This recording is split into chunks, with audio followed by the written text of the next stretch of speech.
Lakes, with their serene waters and rich ecosystems, promise a calming ride on the way to relaxation. But what if this tranquil journey took an unexpected turn? Literally.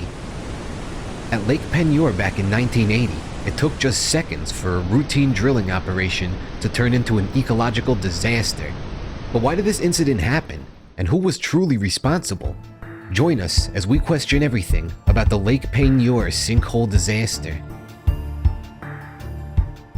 On November 20th, 1980, Lake Peigneur was the site of an unprecedented industrial accident initiated by a Texaco drilling rig. The operation aimed to explore for oil, employing a conventional drilling setup with a rotary drill bit cutting through the lake bed sediment layers. At some point during the operation, the drill bit inadvertently punctured the roof of the Diamond Crystal salt mine located directly beneath the lake. After carving out its own subterranean history in the early 20th century, a vast network of salt mines sat below the surface. Salt mines like Diamond Crystals are excavated from massive underground deposits of salt, leaving behind extensive caverns supported by pillars of unmined salt.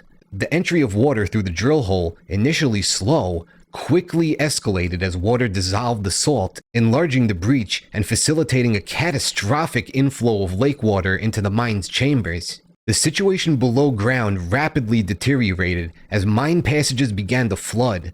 The mine's evacuation procedures, however, were robust and well practiced, tailored to a range of emergency scenarios, including flooding. Critical to the successful evacuation was the mine's internal communication system, which allowed for an immediate transmission of the alarm throughout the underground network. Upon receiving the alarm, miners were instructed to head to the nearest of several designated evacuation points.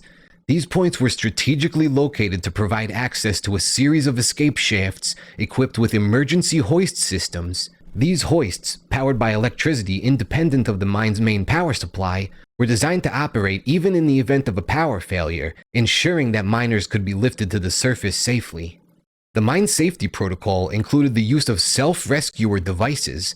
These portable oxygen sources provided breathable air for the miners. The successful evacuation, devoid of fatalities or serious injuries, was nothing short of extraordinary. Although there were no casualties, the mine was devastated. But that's nothing compared to what was going on up at the surface. So how did this happen? The lake above was relatively small, with a 10-foot average depth. Well, a Texaco oil rig floating on the lake was beginning to drill a well.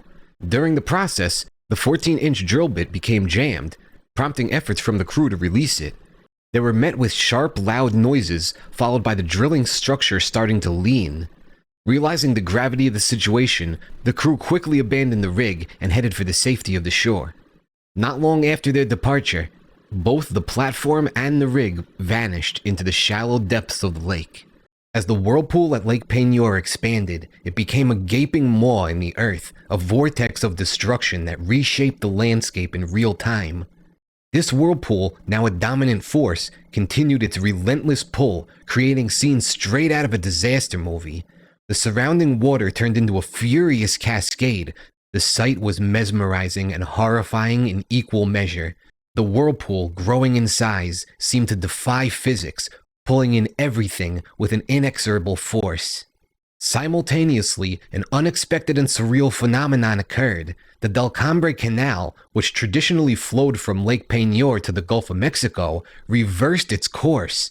This reversal was due to the immense suction power of the whirlpool, causing salt water from the Gulf to surge into the lake. The canal, now a conduit for the reverse flow, contributed to this bizarre spectacle, blending fresh water with salt and further disturbing the natural order. The transformation was apocalyptic. The surrounding water turned into a furious cascade, spiraling downwards into the abyss, taking with it another nearby drilling platform, a loading dock, 70 acres of soil, trucks, trees, buildings, a parking lot, 11 barges from the canal, and a tugboat. This catastrophic event didn't just alter the physical landscape, it caused an ecological upheaval. The infusion of salt water into a freshwater ecosystem began to wreak havoc on local flora and fauna, disrupting habitats and food chains. The environmental impact was immediate and devastating, with long-term consequences that would take years to fully understand. The mishap stemmed from a misreading of the coordinate data meant to guide the placement of the drilling apparatus. At the heart of this navigational blunder, a mix-up in the mapping systems used to interpret the coordinates. The data was presented in transverse Mercator system, but was erroneously applied as if it were in the universal transverse Mercator system. And what the hell does that mean? Very simply, in TM, the Earth is projected on a cylinder, and in UTM, the Earth is divided into 60 zones. Despite being similar, inputting identical coordinates into each system yields two distinctly located points on a map, and therein lies the root of this catastrophic error. For the Diamond Crystal Salt Mine, the disaster spelled the end of operations. The flooding rendered the mine unsafe and pointless to reopen. The loss of jobs and economic stability dealt a blow to the local community, which had depended on the mine for employment.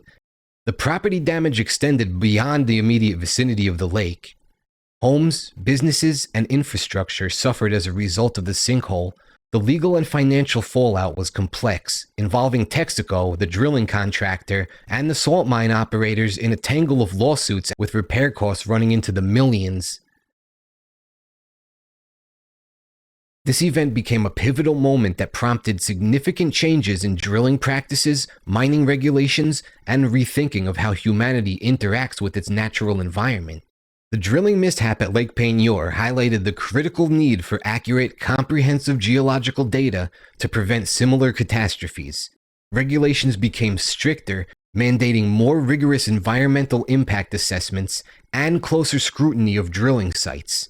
These measures aim to safeguard against the unforeseen, ensuring that the delicate balance between natural ecosystems and industrial pursuits is maintained.